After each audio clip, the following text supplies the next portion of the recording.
Assalamu alaikum wa rahmatullahi wa barakatuh. Welcome to lesson number 8 in the Islamic knowledge series.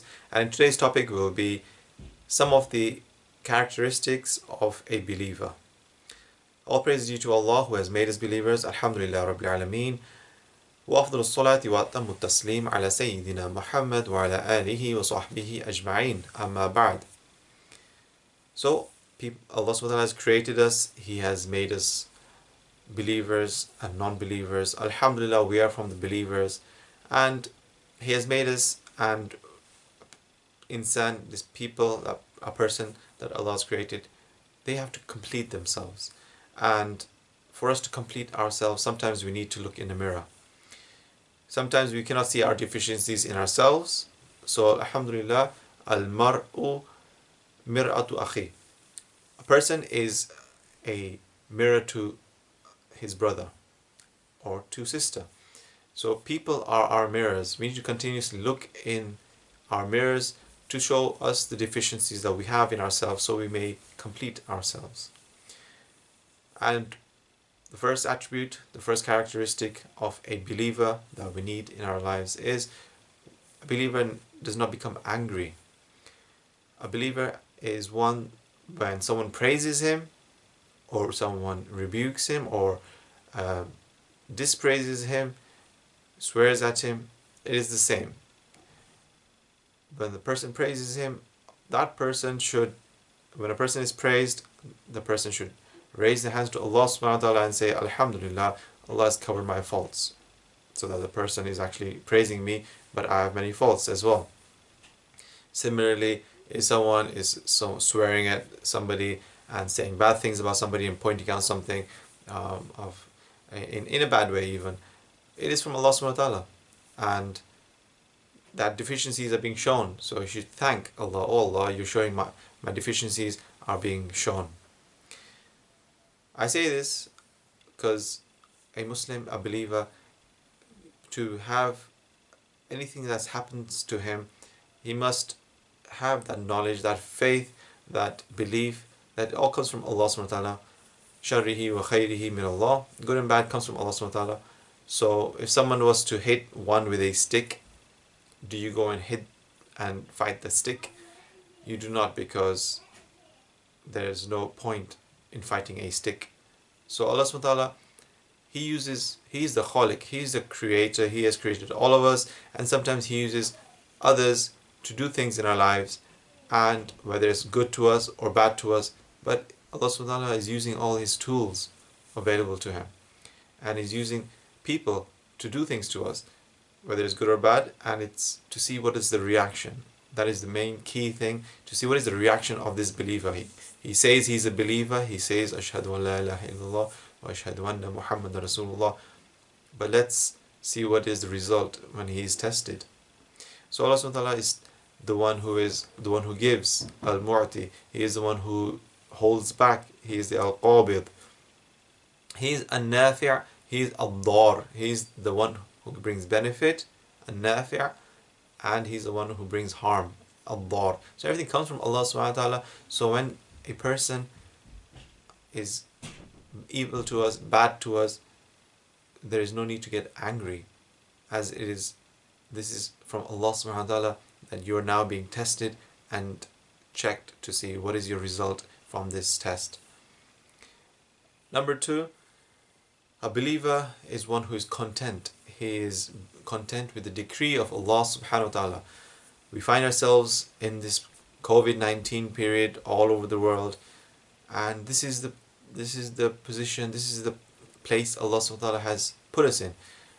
We may be a newborn baby, we may be a little toddler, a teenager, just got married, just in our old age, just in perfect midlife or not so perfect midlife. Everybody has their own situation, and Allah subhanahu wa ta'ala has placed them in, and they're all facing the COVID-19 in there. Some GCSEs, they're not happening this year, and they're about to sit that. So everybody's facing some kind of effect from all this COVID-19, what's happening in the world. So first of all, may Allah protect us from it. But this is the decree of Allah, and Allah has decreed this for us. Allah, whatever He places in, it is for us to react in the best way. It is for us. We were created for this time. Yeah. So we have to be content with it. We have to be radi billah. We have to be content with Allah. We have to take the measures, of course. We are taking the measures, guidelines, social distancing, isolation if needs be, whatever. We are taking the measures and the guidelines that we need to be safe from all of this. May Allah grant us all safety. But Allah has decreed this for us, and a Muslim, a mu'min, is always pleased with the decree of Allah. So we're pleased with Allah is bringing us, and we are alive in this time, this generation where COVID-19 is happening. We are happy with that, and whatever is the result for that. So people, when illness comes upon them, they should know that if you have that patience upon that illness, then إنما يوفى الصابرين أجرهم بغير حساب, that verily the ones who observe patience, for them is such a huge reward. There is a huge reward for the ones who are patient. The month of Ramadan, the fasting, is the month of patience. So we ask Allah to make us, when the time comes for us to be patient, make us that we are up to the task. We don't ask for patience in a sense, because then that means if you want patience, something has to happen to you. So we do not ask for patience, but we ask to be from the patient ones when that time when that time comes, so we may pass the test. So a believer, he's always content with what Allah subhanahu wa ta'ala has decreed for him. وَعَسَى أَن تَكْرَهُوا شَيْئًا وَهُوَ خَيْرٌ لَكُمْ وَعَسَى أَن تُحِبُّوا شَيْئًا وَهُوَ شَرٌ لَكُمْ. So Allah subhanahu wa ta'ala, sometimes there's things that there are those who dislike something, yet it is good for us. And there are things that we may not like, we love, however, it is not good for us. Allah knows best. We do not know, as the ayah goes on. Allah knows, and we do not know. So whatever Allah has put us in, whatever position, whatever we face in our lives, the person who is patient with illness is better off than someone who has good health, but they're doing wrongdoings, and their life is full of wrongdoings. So alhamdulillah, this time we're able to sort out our lives. Let's do so. A mu'min is also, number 3, he is he takes from what Allah subhanahu wa ta'ala provides. So whatever Allah subhanahu wa ta'ala has provided you, you're happy with it. You do not look at what is in the other people's hands. You look at what's in your hands. Allah subhanahu wa ta'ala has given you that job. So in this COVID-19 situation, we may be a delivery driver, we may be a frontline doctor, we might be just a normal admin person who can work from home, we may be whatever we may be, whatever situation we might find ourselves in, a teacher, now we're at home, but we have to give lessons. We have to take from what is available to us. Our risk, whatever Allah has given us, we take from that. The Prophet ﷺ as well, whatever was available to him, he would take. From the point of view of, he was coming in his house, he would ask, is there anything to eat? No, there isn't. So it was to now fast. The Prophet ﷺ would fast if there was nothing available in the house. 2 months would go when there would be no fire even in the house of the Prophet ﷺ. So that means no meat would have been cooked. So he is happy with what he has. We all in different situations, maybe the wealthy amongst us, they bought stock for many months possibly, and they started stocking up and on stockpiling on things because of the situation we find ourselves in. Those others who are not in that situation due to however Allah subhanahu wa ta'ala has placed them in, and whatever is their salary and how much they earn, they're not able to stockpile that as much. So there was that period, 2-3 weeks period, where things were like, okay, there's only 2 amounts of this available, or things were not even on the shelves. That time is gone, and you can see in hindsight, look, that time was gone, and there now everything's available more or less in the stores. And of course, it's just because of people hoarding it in the first instance that it becomes unavailable. But for everybody, whatever the situation Allah subhanahu wa ta'ala put you in, for that 3 weeks maybe you couldn't buy much of something, so you couldn't have that in your house to eat, for example. So it's not about it's not about the luxury stuff. It's all about whatever is available to us, and knowing the basics that we just need the basics to survive, to eat and stuff. So alhamdulillah, everybody is now in a situation where they can go and buy things if they need to, according to whatever they earn. So it's about being a mu'min is a person who accepts what is, he takes from what is available to him.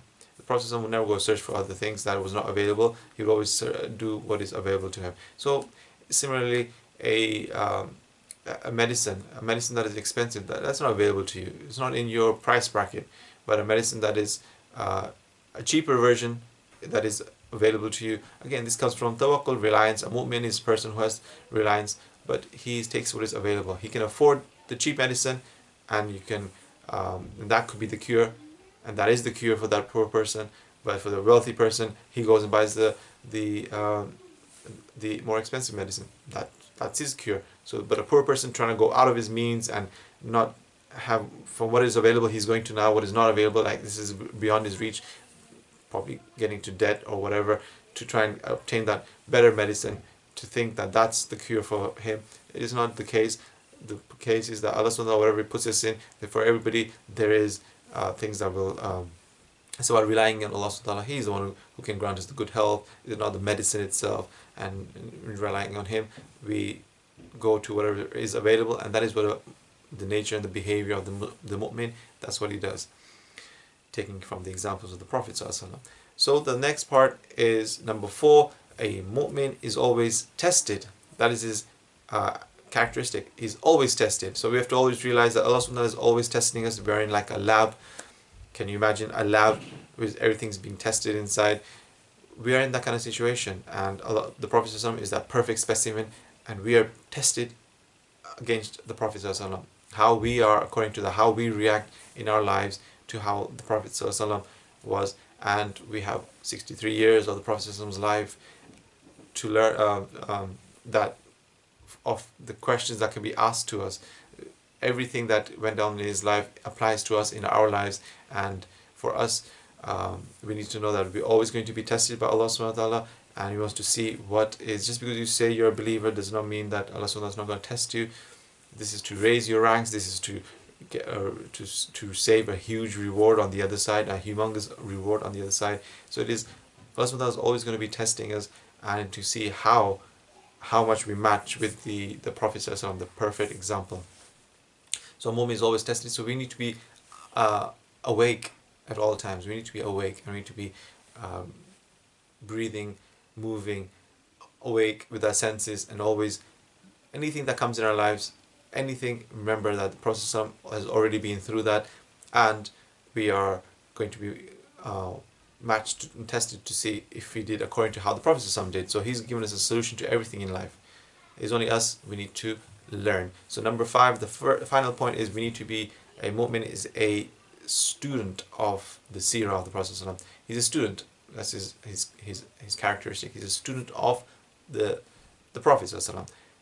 63 years of his life, all there, every single thing. We have been everything has been shown to us. Everything has been explained in detail how the Prophet reacted and did in certain situations. So to follow the seerah of the Prophet, we may be an orphan. The Prophet was an orphan. He had no fatherly love at the beginning. Other people might not have any father, might not have a father, so they didn't have the fatherly love. So everybody has the connection to the Prophet in one way or another. He lost his mother as well quite young. So those who have lost their mother quite young, look, you can connect yourself to the Prophet through that way. The Prophet, his family was against him. So we all have family. Sometimes our families are against us, but his whole family was against him for a long time. 13 years in Mecca, 8 more years in Medina, until the Fath Makkah, until the conquest of Mecca in the 8th year of Hijri. The Prophet after that had only 2 years left to live after that. So 13 years plus 8 years, this whole huge amount of period of time, 21 years, that his family was against him. Not only that, they wanted to kill him. 13 years they tried to kill him. 8 years afterwards, after his migration to Medina, they tried to kill him. Is your family like that? No. So the Prophet's examples, his stories, his seerah, his biography tells us, shows us even more, and we don't even go through such things. So the Prophet was tested even more than us, and in his life he has gone through so many things. But look at him, how he was forgiving. La itab wala tathrib alaykum al-yawm. there's no rebuke, no blame when he conquered Makkah without any bloodshed.